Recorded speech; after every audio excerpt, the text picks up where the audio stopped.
maaari po tayong engage sa kanila sa paggawa ng mga assignments o projects sa pamamagitan ng paggabay. So mga mommies, take note of these reminders. Kung paano ko po susuhetuhin yung pagiging makulit nila. Ang Diyos lang po talaga ang ating tanging pag-asa. Huwag po tayong gumive up. Ang programang inyong kaagapay sa paghubog ng mga pusong ina, Moms at Heart.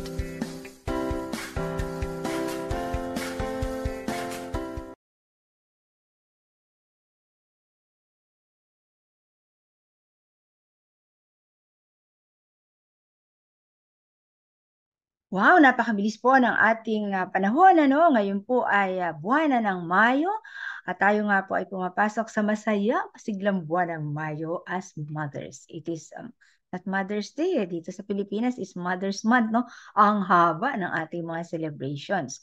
Welcome sa ating programang humuhubog sa ating po mga pusong ina.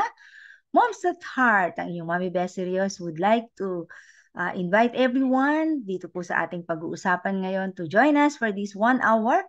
Masaya po tayo and salamat sa technology because somebody will be sharing all the way from USA sa kanya pong mga karanasan. No? Kasi doon daw po merong mga trainings at ang nakakatuwa po dito, sila pong mag-asawa, no? Magkasama sila nagte-train para nga po dito sa panawagan ng motherhood. So we will discover that in a few minutes. Samahan niyo po kami over 702 DCAS AM band, makinig. Yan. At lalo na nga po kung kayo may PM radio, very, very convenient. Bit-bit lamang po ito at dala-dala anywhere. Ayan. Or nakikinig sa inyo pong mga mobile phones or sa mga sasakyan. Ingat po sa pagmamaneho.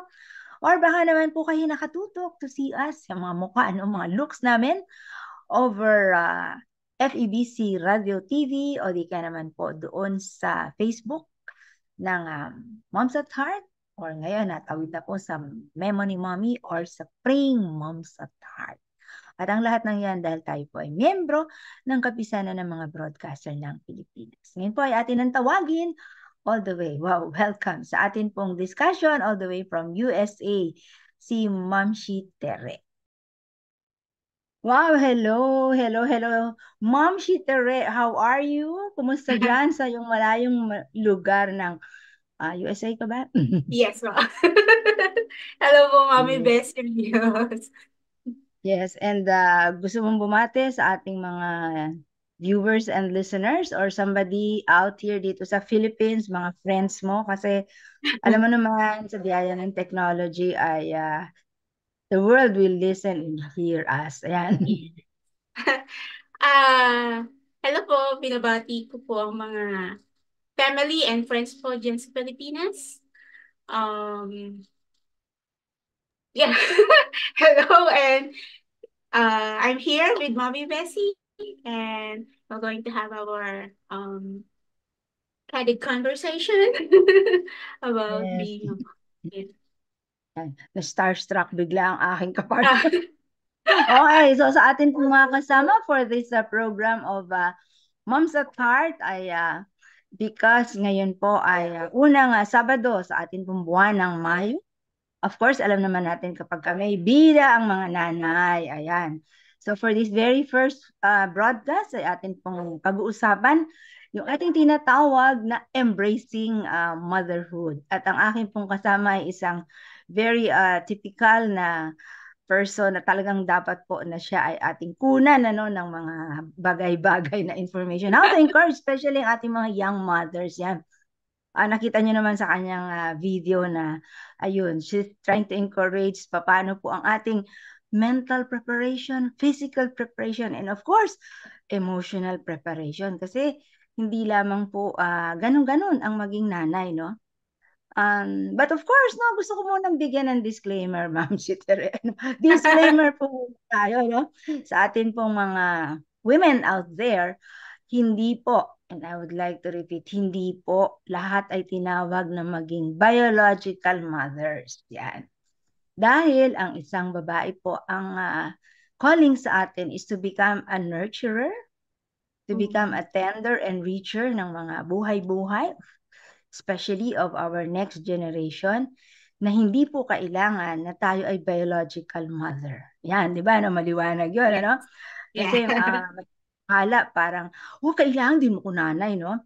And hello po, nais ko pong batiin yung ating pong mga regular na mga nakikinig at viewers dito sa ating programang Moms at Heart, na kahit hindi po kayo biological na mga mothers, ay nandun yung pusong ina. Yan. So that is Yeah. what we wanted to address. How to enrich, no, that pusong ina and embracing this motherhood as a calling, whether biological or not. But this time, ikukwento sa atin ni Tere all the way dyan sa kanyang lugar. Salamat sa technology na inalaw ng Lord, no, for those who have discovered it, na tayo po ay nakaka-connect saan man pong parte ng daigdig. So hello din po dyan sa ating mga kapwa nanay sa US and other parts of the world na sa atin po ay nakakonect. Okay, so ikaw ay nanganganay, yan ang tawag dito. No? Opo. Ay, oo. At even with your, sabihin natin, not very young no, na age, ay binayayaan ka ng Panginoon ng ganitong karanasan. So I think ang nais ko nga itanong, kasi po, di ba ang isang mother, ang daming changes no, sa katawan na nangyayari. Ibiruin mo naman, meron lumalaki doon na baby. Di ba ano? Yeah. So, dahil dyan, meron tayong hormonal mga changes, di ba? At hindi lamang yon, parang yung physical change natin, ano? So, look at you, no? Ang ganda mo, walang mga maiitim. Di ba? Opo. Oo, kasi po some mothers, no, like ako, ang aking experience way back 40 years ago, parang ang tagal na, no? Parang yung bini ko, mukha akong merong tato. Ang itim niya, tapos yung dito sa mga yan, mga armpit, yayo. Parang ang itim, no? Tapos basta iba yung kulay, no? But then the amazing way ng ating creator, after yung talagang lumabas na yung baby, wala lahat siya. Parang nilabas mo din siya, no? Para siyang as in delete, no? Ang linis ulit ng neck ko, pumuti ulit yung armpit, no? And naiba yung mukha, di ba? Opo. Oo, kaso ang kasunod nun, magbe-breastfeeding ka at kung ano. So let me ask you, yan, paano yung mga emotional na mga nararamdaman mo? Ano yung parang, let's say, the challenging emotions para sa'yo? Okay. First, in emotional aspect po, first because of my age. So, when I am thinking about for my age, alay ko na sa isip is like,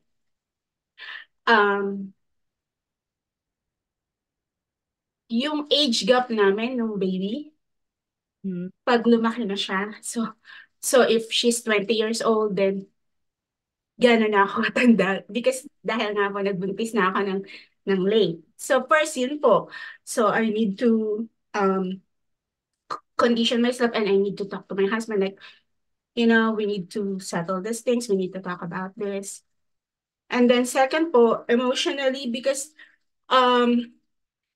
yung hormones, sinasabi nila na nag-change daw yung pagbuntis, which is true, but I think because of my age then, nakatulong siya because of my experiences before na how to handle the emotions in a way na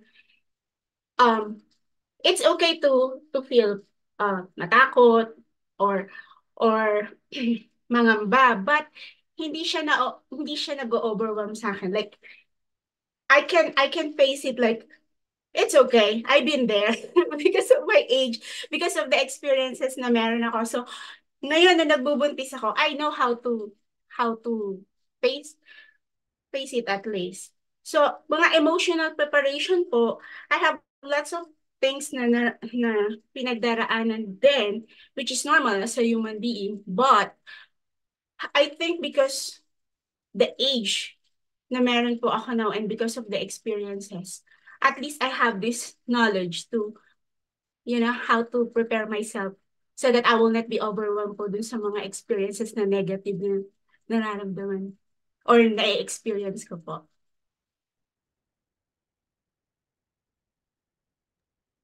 Hearing you sa iyong sinabi, parang ang aking hearing you sa iyong mga sinabi, ang aking napansin ay yung bang touch of fear, no? Parang Yeah. nag-aalala ka, oo, parang, oh, that's a real emotion. And even sa ating mga young mothers, no? So, normal po na meron tayong mga fears, no? Especially, Yes. Mm. nabanggit mo yung age. And it goes also for these young mothers, no? Kasi like Mm. sa iyo, yan, naiisip mo yung edad ko. Tapos pagdating ko sa isang edad na ito, yung iba lola na, samantalang ako 20 years old pa lang yung aking anak, di ba, no? And Oo. of course, ayoko munang maging lola dahil 20 years old lang siya, hindi pa siya ganun kagayak, no? And itawid natin, no, sa ating mga young mothers, meron din ganun feeling, no?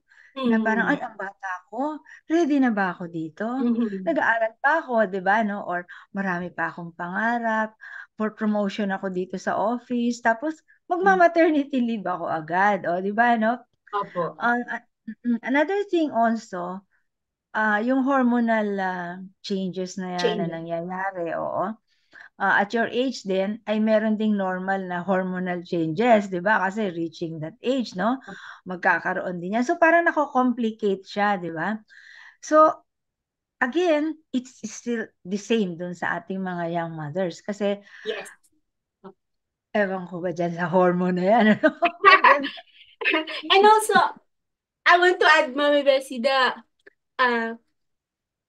physically, so in terms of emotion, which is related sa physical, so isipin mo, I'm with this age, like, alam niyo po yan, marami ng mga threats, over ka na ng 35, yung age niyo po, which is pag sa young mommy, ang maiisip naman na, I'm so young, yung physical body nila, is it prepared na ba? Ready na ba? So it's connected with emotions also. Yes, So, oo. both, yeah. And remembering also itong mga dumadami na teenage mothers, no? Imagine, let's say 14. So, hindi pa rin buo yung kanyang body for that, di ba? Yung kanyang breast formation, no? Yung mammary glands, hindi pa ganun. So, parang biglang shook nahila, no? Parang ganun. Kumbaga, na-fast track yung kanyang pag-angat ng development ng mammary glands, no? So, ito po yung mga, well, changes and challenges, no? Emotionally. So aside from fear, naramdaman mo rin ba yung parang sometimes nalulungkot ka, you miss something, mga ganyan? Meron din ganon? Yung ano yan? Opo. Blues? Especially I'm away with my family and like friends since it's a new environment. I just want to share, Mami Bessie, last December because it's Christmas. And you know, Filipino love holidays and everything. Yes, So bonding. emotionally, yeah, and I'm pregnant. Emotionally, I'm really affected. But like what I've said, that emotion because of my age and my experiences, I'm used to be far away with my family because I live in different country. But since pregnant ka nga, it affects you. Yung distance, yung geography, yung location. So, yeah. Na-experience ko po yun emotionally. Yung Sad. sad. Opo. And I'm Okay. crying.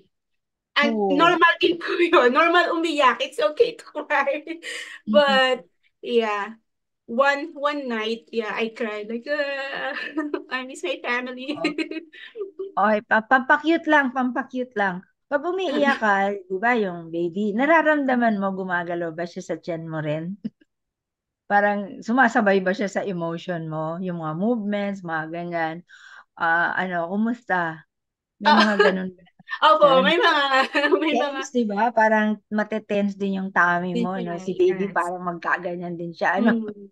Totoo po. Oh, Masaya ka, magalaw din siya. bubbly din siya sa loob, di Yeah. ba, no? Okay. So, ayan po, no? Itong kausap natin ay nakakatuwa yung sinishare niya kasi nanganganay, no? So, relate po ba yung ating mga young moms who are also starting, no? Pero siguro, no, to others, no? Natatawa ako kasi yung iba pang 5 na ba yung buntis nila ngayon? Or pang ilan na, no? But Opo. then, alam nyo, ito yung something na kakaiba talaga rin sa atin ng mga nakaranas to become biological mothers. Lahat ng pregnancy, sabagay, 2 lang naman ako to speak of. 2 lang naman ang anak ko. every pregnancy is different. Yeah. Every pregnancy is different, no? As our child, each of them, no, bawat isa sa kanila ay unique, no? Kaya iba-iba po yung ating karanasan, and by being unique, let us look at the potential, ano yung mga magagandang bagay sa kanila, and never, inulit pa, compare, no? Compare. Especially, no, when you are parang sasabihin, oh, mas magaling itong anak na to, o you know, ito lang sa atin pong mga mothers, no? Sometimes even our experiences of pregnancy na kinukwento natin po sa ating mga anak. So halimbawa, 3 sila. Naku, alam mo ba, nung buntis ako sa'yo, ang dali-dali ng pagbubuntis ko. Pero naku, itong isang kapatid mo na ito, naku, grabe talaga ganyan, no? You know, it may be totoo. Totoo po yun, we felt that. But sa mga bata po, parang they will have a different take dito. Parang we are comparing na, ako mas nahirapan pala ang nanay ko sa akin. Ano kaya ibig sabihin nun? Does she love me more? Or parang dislike niya ba ako? Kasi mas nahirapan siya sa akin. So mas maganda po na when we say that, medyo alam na, lalagyan natin ng cushion. Pero anak, alam mo ba, kahit na iba-iba yung feeling ni nanay, nahirapan ako sa'yo, dito medyo magaan. Naku, pare-pareho lang naman yan, na-love ko kayo habang nandun kayo sa loob ng tiyan ko. So yun po yung cushion. Kasi po, you know, over the years, no, and reaching this age, no, I realized that when we are very careful with words, we enrich our relationship. That's true. I agree. We enrich our relationship. And this one ating kinasabi dito is embracing motherhood. Yung yakapin mo yung motherhood, no? Tightly na yakap dito. Na, hindi po yung pipigain. Baka naman masakit. Huwag pong piga. Kasi minsan, di ba, nanggigigil tayo. Nanggigigil tayo, napipiga natin. So, okay, so there's sadness, there's fear, anxiety, no? Is there also that feeling na parang, kasi emotion it rises up, diba? It rises up, then it goes down, and then ganyan, no?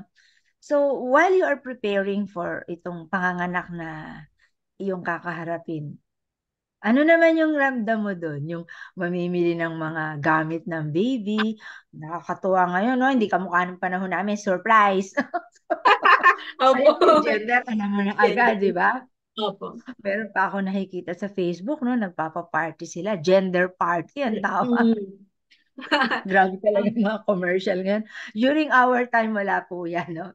Parang paglabas ng baby, tatanong mo sa doktora, babae, lalaki, parang ganyan. Or yun agad ang unang sasabihin. Oo. So, what's that kind of feeling? Can you, describe to us yung emotion mo naman? While, alam mo, nagsasalansan ng mga gamit, ganyan. Yes. First po, nung malaman muna namin yung gender ng baby, because we are, my husband not prepared, but he likes na girl. Ako naman, boy. But, yes po. But, of course, you are excited kahit na anong gender pa yan, girl or boy. That's a gift from God, especially in our age. So yung excitement, super high po. Yes. And so, even po my fear, even my sadness na mararamdaman ka because of all the things that's happening, yung excitement po is mas mataas kesa po dun sa... Yeah, so ganun po yung first feeling po namin. Tapos, in terms naman po sa pamimili or pag-prepare, super, wala, paano ba? First po, I make sure na nagbabasa ako. I mean, I'm aware of what is, latest, not the trend, but what are the necessities para sa baby? What are, most essentials, important. Yun po yung, so paano ko po siya maaalagaan? Paano ko ipe-prepare ang sarili ko pag lumabas na siya? O paano namin siya aalagaan. Alam niyo po yun, mag-work kami parehas. So yung mga ganong bagay po na kinonsider namin. Like, I made sure na meron po kami no, we bought a lot of books. I attended a lot of seminars, both me and my husband. And it's always like excitement sa pag-prepare para dun sa baby po. Yung mga Yes. bagay, yung mga material po, actually, hindi po kami ganun ka-focus sa baby. Yes, more on like how we will address paglabas niya and paano po namin siya alagaan inside my womb na, alam niyo po yan. Yung Healthy. material, po, dumating na lang yan nung huli po.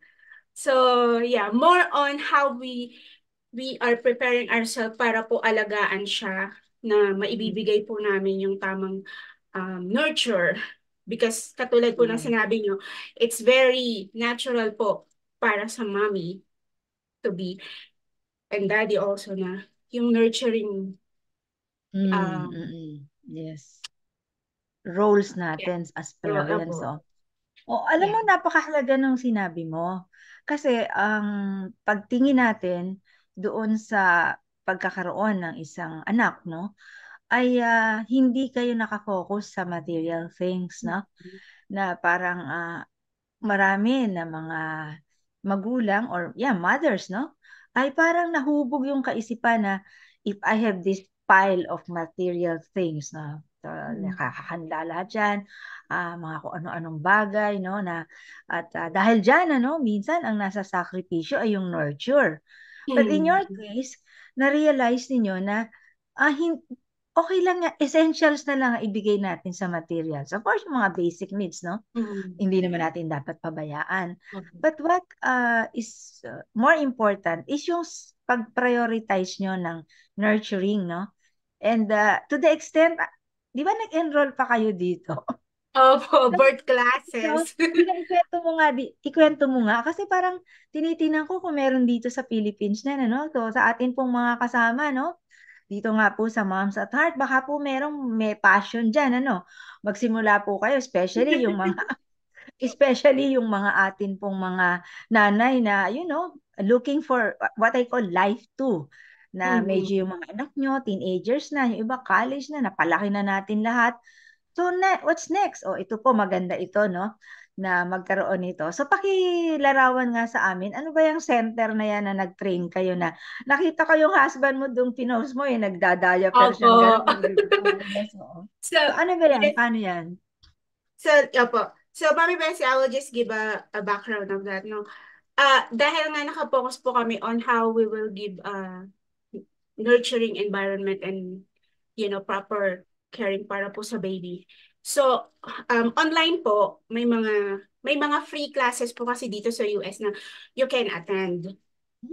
But that for mothers and for father. But since my husband is working, hindi po siya makaka-attend ng ibang classes. But the hospital po na kung saan po ako magde-deliver, so meron po dun mga birth classes. Although you need to pay, but worth it naman po lahat yun. So, we really make sure na makaka-attend kami ng mga birth classes na yun. So, siya po mismo talaga, gusto din niya na umattend. So, nung umattend po kami, lahat po doon kasi may iba't ibang classes na i-cover po nila. So, yung inattenan po namin is birth classes po tungkol sa pag-change ng diaper, sa pagsaswaddling. Exciting naman yan, ano? Ay, super! Tapos, ang mga nag-train po is nurse, doctor, teachers, which is, alam niyo po, after po namin umattend nun, and I posted it in Facebook, may mga classmate, friends, relatives na nag-message po sa akin sa Facebook, and sabi nila, wow, ang galing naman, meron kayo dyan. Dito sa Pilipinas, wala, bahala ka na. parang, yeah, which is for me, parang, I hope, meron tayo nito sa Pilipinas. And, yeah, and I really, it impacted me in a way na, naalala ko nga po kayo, sabi ko, naku, sana ang si ECCD mag-offer ng ganun. And even my medical student na pamangkin ko po, reach out to me and saying, Tita, alam mo ba na wala nandito? Sana magkaroon Yes. nandito, And I was like, I really want, to have, like classes like that in the Philippines and everything. Kasi po, ang laking bagay. Because even my husband, sabi po sa akin, I mention ko lang po, sabi niya, I'm so grateful and glad na in-encourage mo ko at isinama na umatin doon. Kasi may mga bagay na even though i-explain ko sa kanya, iba pa rin po na ma-experience niya yan as a father. So for Yes, oo. example, pag sa swaddling or pagkausap sa baby, even nasa womb pa po. Wow, So, tinuro although, natin yun sa klase niyo, ha? yeah, although in-explain ko na yun sa kanya, nabasa na rin po niya yun sa libro, sa mga parenting book or something, iba pa rin po na nasa seminar siya or class na naririnig niya po yun from the, from the speaker at sinasabi. Yeah. So, iba pa rin po. So, siya mismo, I don't need to convince, pero siya convinced na, oh yeah. Kasi noong una po, hindi siya convinced na, I mean, maybe convinced, pero hindi 100% na he needs to talk to the baby para maging Baby in the womb. familiar. Opo, para maging familiar sa voice. Sabi ko, very helpful yon para paglabas niya, mare-recognize niya yung voice mo. And it's scientifically, proven and studied, something like that. So, Yes. iba pa rin po, pag umattend kayo, kasama mo yung husband mo, tapos naririnig niya, natututunan niya kung ano yung mga bagay na sinabi mo na. Hindi dahil Yes. sa hindi siya naniniwala sa'yo, but it adds up dun Yes. sa knowledge na meron siya.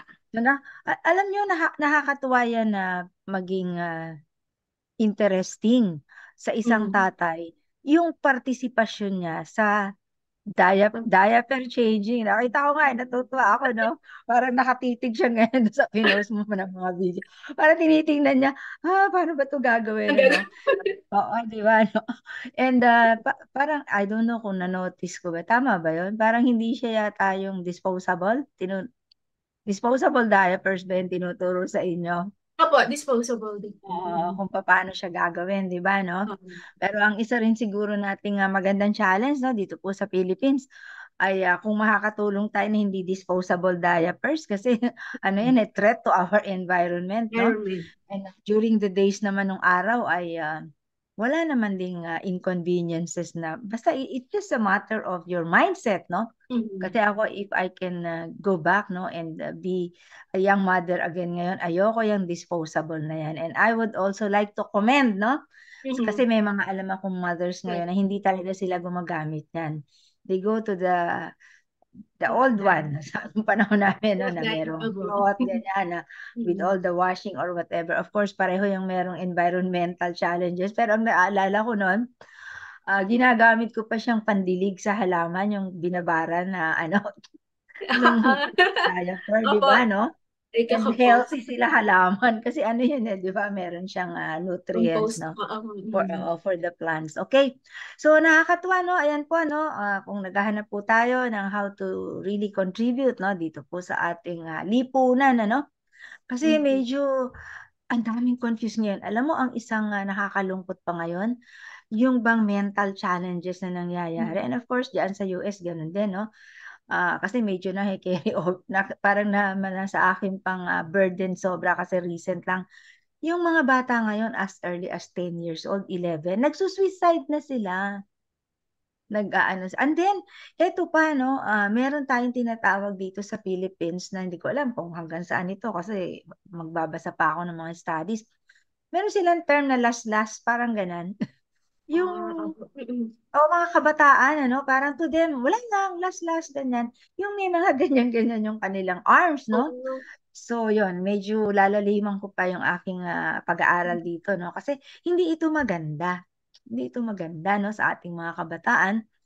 And ito po ay produkto, no? Kumbaga sa ano, inaani natin yung kapabayaan. Sorry for the word, no? Kapabayaan na sobrang madaming nakasalansan for the material things na preparasyon. At pag nag-prepare tayo ng material things, tatama sa oras yan eh. Tatama yan sa oras doon sa nurturing. So you have to balance. At ito po, sabi nga ni Ma'am Shitere, ay mahalaga po, no? Like yan, no? The young mothers, no? You have so much years ahead. So much years ahead na dadaanan natin. Let's not neglect that if we are a mother, ay wag po nating masyadong pagtuunan itong material na bagay na ito, na ihanda ang ating mga anak para doon, pero ang ihanda natin sa kanila ay yung nurture. Kasi ito pong nurture na ito ang magtatawid sa kanila, sa kanilang totoong buhay. Hindi po yung material na yan. Nakamaganda ng damit, nakamaganda ng eskwelahan, supplied lahat ng mga bagay na sabihin nating money can buy. Paano naman yung puso niya? Paano naman yung kanyang mental, yung security niya, di ba? At yun po, yung puso, yung mental security ng bata, no? So I was talking dito sa mga younger cases na ito ng mga suicidal, children. At talagang may mga attempts na talaga sila. Yeah. Iisa lang po ang sagot nila. They were neglected in terms of nurture. Oo, nasa akin lahat, sabi ng isang bata. Nasa ng nanay ko? Laging wala. Ang tatay ko, hindi ko naman makausap. Laging galit, mainit ang ulo. Kasi stress nga naman sa paghahanap buhay para dito sa material na bagay na ito. So yan, maganda po na ating binibigyan na pakahandaan dito sa sinishare sa atin ni Tere. So, mentally naman tayo ngayon. Na-condition yung mind ninyong pareho, no? Opo. Nag-swak, no? Nagkaroon kayo ng common mental, awareness, yan, di ba? So what is it that you would say the most significant mental preparation ng isang haharap sa panganganak? In terms po sa mental, okay, sasabihin ko lang din po ito, no? So normal po na maka-experience ng takot. No, because ako po talaga, mataas ang pain tolerance ko, but because of my, before that, I had my miscarriage po kasi 2 months before. So, I have like, I don't want to say trauma, pero na-experience ko yung pain and medyo, pag naaalala ko siya, but, at the same time po, mentally, I'm preparing myself din na it's normal na makaka-experience ka talaga ng pain. So it's part of the biological it's part of the biological body po natin na may pain. So anong gagawin ko doon? Hindi ko naman siya maiiwasan.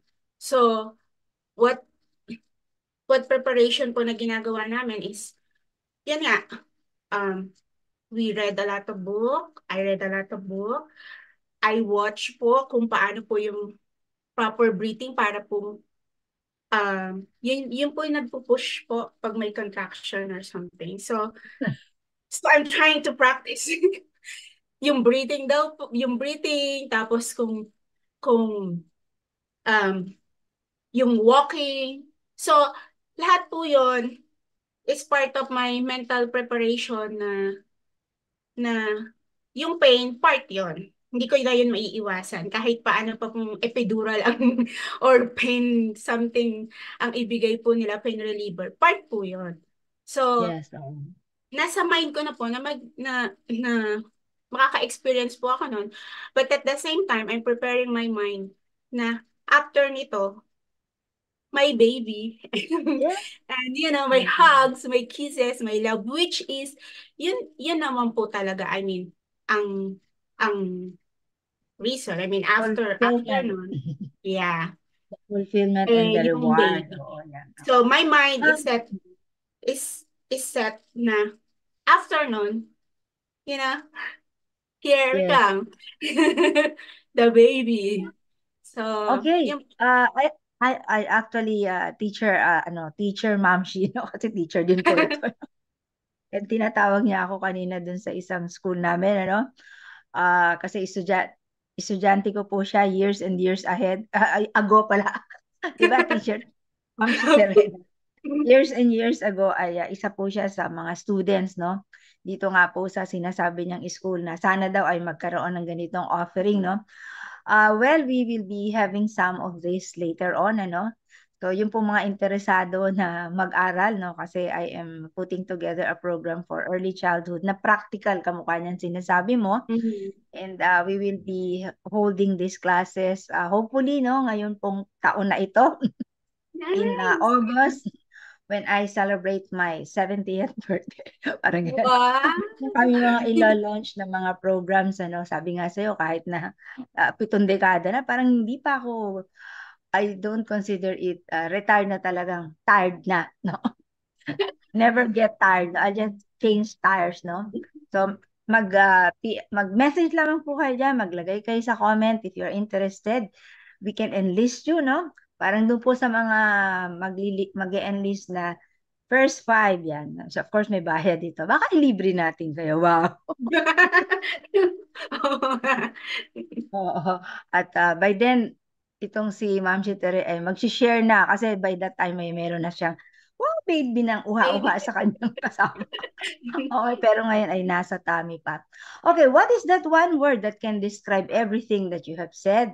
That one word is acceptance. Acceptance.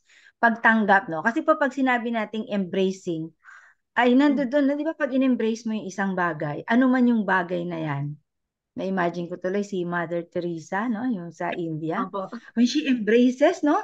Yung mga sinasabi natin parang, ito ko ba siyang, hindi ko siya gustong hawakan, no? But when you see her, yung kanyang mga pictures, yung mga video na naka-hug siya doon, naka-embrace, talagang nandoon po yung full acceptance. Yan, full acceptance. At dito sa dinescribe ni Ma'am Chitere na acceptance dito sa ating mga roles, no, as motherhood, ay nakita ko yun, no? Kasi pag hindi po natin tinatanggap ang isang bagay, yung isip mo lalaban, eh.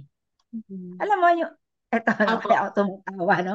Di ba meron tayong, madalas ko to sinasabi, di ba? Pag gusto, may paraan. Pag ayaw, may dahilan, di ba? So pag gusto, then we accept. So ang dami nating paraan, di ba? Like in your case, in the case of your husband, since you accepted this as a partner, no, yun po ang pinakamahalaga. Hindi po yung tatay na ang role lang niya ay maghanap buhay, okay? Kailangan po kasama siya dito kasi hindi naman nabuo ang baby kung wala yung tatay, di ba? Bakit dapat kasama siya doon sa participation ng alaga at nurture na ito, no? Actually, alaga is nurture. Pareho lang yan, no?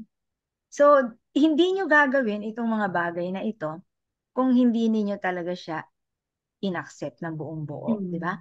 Yung, imagine, siyempre, i-set aside nyo muna yung inyong pagtatrabaho. Kasi attend ka ng klase, di ba? Secondly, binadgetan nyo kasi may bayad pa, di ba? No? At yun po, no, mga moms at the heart, minsan ay wag po tayong masyadong parang nanghihinayang, di ba? Nanghihinayang tayo doon sa budget, di ba? Para sa ganitong mga bagay, no? So kung magbabudget po tayo, ay matuto rin tayo ng priority. Yung bang merong lifelong, di ba? Lasting impact, no? Lifelong, lasting yung impact, di ba? Kasi like halimbawa, sige, alam mo, naaalala ko to, sabi ko, ang dami mong learning po pag ganito na edad mo, di ba, no? Yung, kasi like, looking back, no, like, ito yung at personally na lang, no, sa aking mga ninuno, nagpundar ng kung ano-ano, ikta-iktarang lupain, ganyan, money in the bank, jewelry, wala na siya lahat ngayon. Somebody owns the property, the government took it, binigay sa tenants, di ba? And wala, nakakalat na lahat ang mga, the next generations, di ba? So where is yung mga pundar na yan? Naiba na naiba na yung nangyayari, di ba? Not the way that yung sasabihin kong great namin, ninuno, planned it, di ba? Hindi. So ano yung natira? Maganda naman, meron silang values na naiwan. Like, I for one, no, yung value ko na sabi ko ay concern, no, for people. Ayun, nakuha ko yun sa lola ko. na lagi niya sa akin sinasabi yan. And also yung concern na look at your character. Yan. Nakuha ko yung values na yun. So yun po yung natira based on experience. But all those mga naipundar na material, looking back, no? Parang, hello. Nakita ko nga, no? Dumadaan ako dun sa aming mga lupain before na ita-italya na pundar ng aking mga ninuno. Iba na itsura, iba na yung may maaari, di ba? Na Opo. party-party na, kuha ng gobyerno, kuha ng mga tenants, or ano. Wala. Ano? And then, I don't know, I cannot even trace na saan na rin yung mga pang-accounts, mga ganyan. Kasi ang dami na, no? Pang ilang generation na kami, no? So what is important, natirahan po ako ng character. Diba? Yes. Natirahan ako ng pagpapahalaga sa buhay ng kapwa. Yun. Yung mga bagay na yun, which I saw sa akin. At kasipagan ako, grabe. Grabe kasipag ang lola ko. No? She's the model of my being masipag. No? Na even at her advanced age, yung pagiging enterprising niya, yan. Yan ang mga naituro niya sa akin, which until now ay dala-dala ko. Okay. Now, let's go to the last natin, physical. Ayan. Ano naman ang masasabi mo on the physical? Preparation po. Physical, a lot of, ayun nga. So, I'm aware na yung, kamot? Yung, Yes, yung mga kamot mga kami sa marks, tiyan. yung mga marks po. Tapos, Birthmarks. yeah. Tapos, hard to breathe kasi nga, yung tiyan mo, lalaki. Tapos, yung pagtulog. But, very thankful po ako kasi first, my husband is so supportive. Mention ko lang po kasi dito po may mga belly support, may mga pregnancy pillow. So Ang physically, galing opo. So sa pagtulog, super hirap po yung posisyon, lalo na ngayong third trimester. But because of the pregnancy pillow, malaki po siyang pillow na kasi laki ko. yes. So it helps. No po, hindi naman kailangan yung talagang super mahal. Alam ko meron din po dyan sa Pilipinas, but it helps. Yes, oo. Opo. So tapos yung belly support na Kain din, yung kakainin mo, yes. opo, and pagkain, yun po pala. Physically, so dahil nagbabasa, nagre-research, yung caffeine po, yung coffee na kailangan yung intake mo. So you're aware na dapat 200, alam niyo po yan na 200 mcg lang ang kaya mo You manage intake. it. Yes, as much as possible po. Talagang very po ako dyan. Nakailang caffeine intake na ako, ganun. Tapos ilang oras ng tulog na dapat meron ako. Tapos hygiene din po. Kasi very important po yung mga bagay na yan eh.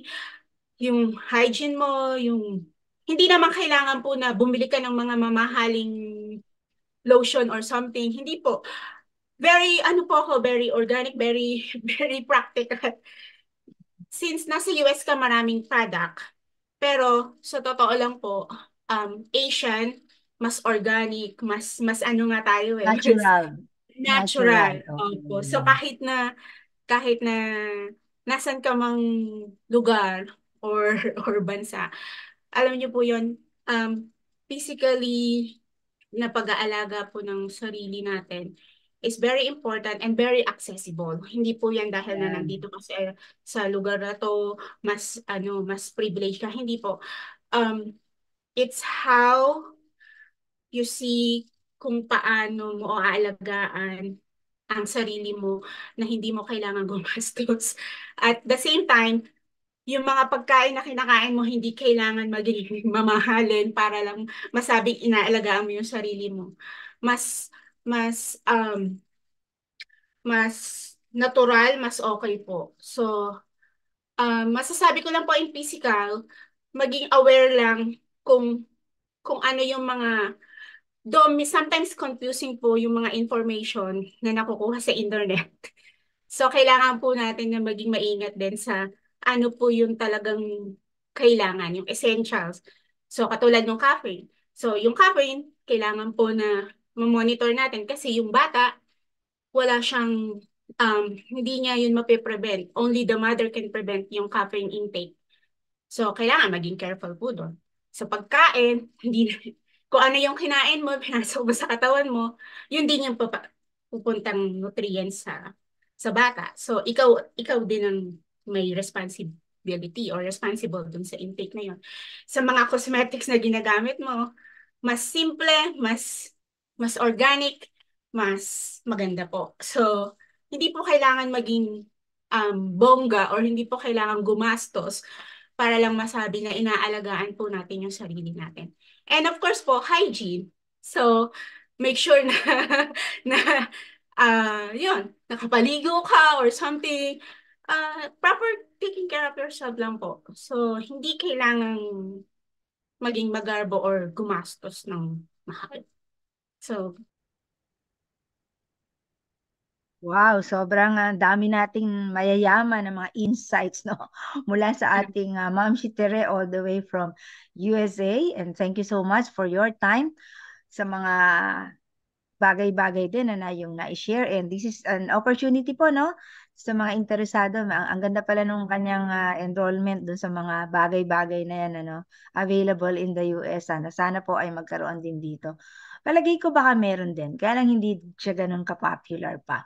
So let's keep on venturing into new things, all because we wanted to shape up motherhood na napakahalaga po ng isang nanay. You know, the greatest influencer is a mother. Ayan.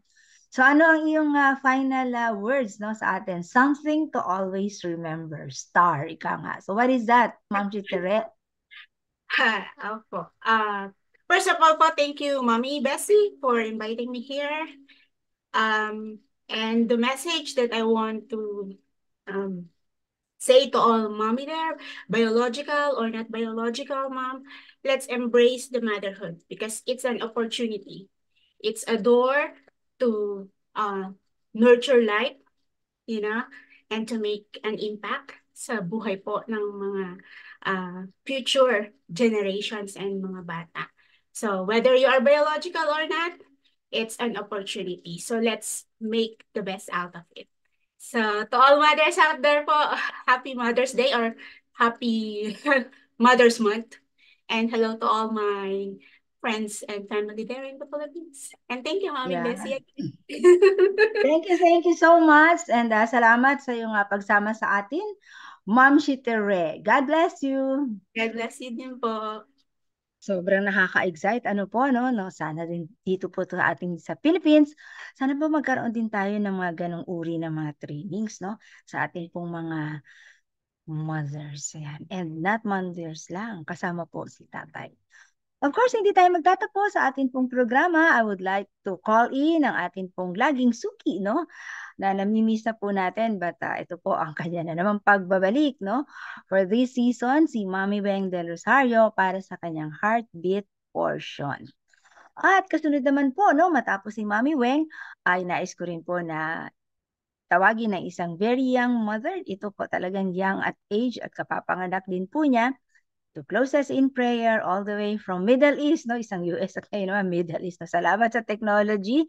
Si Ma'am si Joy Asido na isang miyembro po sa ating Praying Moms at Heart. So I'd like to invite ang lahat po ng mga interesado, no? Kung gusto niyo po ng mga dagdag pang kaalaman, mag-message lamang po kayo dyan at mag-connect sa ating pong Praying Moms at Heart. That is a weekly po na mga meeting, no? Sharing ng ating pong mga kananayan, and we pray together. Let us pray. Most precious Heavenly Father, thank you for the blessings you have bestowed upon us. Thank you for this peaceful moment with our little ones and for entrusting us with care they needed most. Lord, thank you for the privilege of being their mothers as we cradle our precious kids of life in our arms. We come to you with a heart full of gratitude. Salamat po, maraming salamat po sa pagkakataon na ibinigay niyo po sa amin na maging ina sa aming mga anak.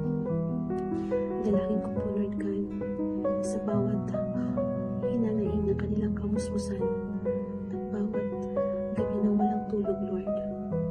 I-restore po ang aming strength, i-restore po ang aming patience, Lord. Help us to cherish every moment with them na puno ng kagalakan Natatagan. We are in the midst of exhaustion, Lord God. Sa iyo lamang po namin nakakamtan ang kapahingahan. In you, we find peace. In you, we find our worth as mothers. Lord, ikay mo po kami sa pagbibigay ng kanilang mga pangangailangan, ma-emotional man, ma-physical o spiritual. Punuin niyo po ang aming tahanan ng paglalakad ng kapayapaan at pagmamahal, Lord God. Nadalangin po ang lahat na ito pinapasalamatan, Panginoon, sa pangalan ni Jesus na aming tagapagligtas. Amen and amen. Purihin ang Diyos sa panibagong araw na ipinagkaloob sa atin. Walang mapagsigla ng tuwa at excited ang bawat isa kapag isisilang na ang bagong miyembro ng pamilya. Paano ba mapapanatili ang saya pagdating ni baby sa ating pamilya?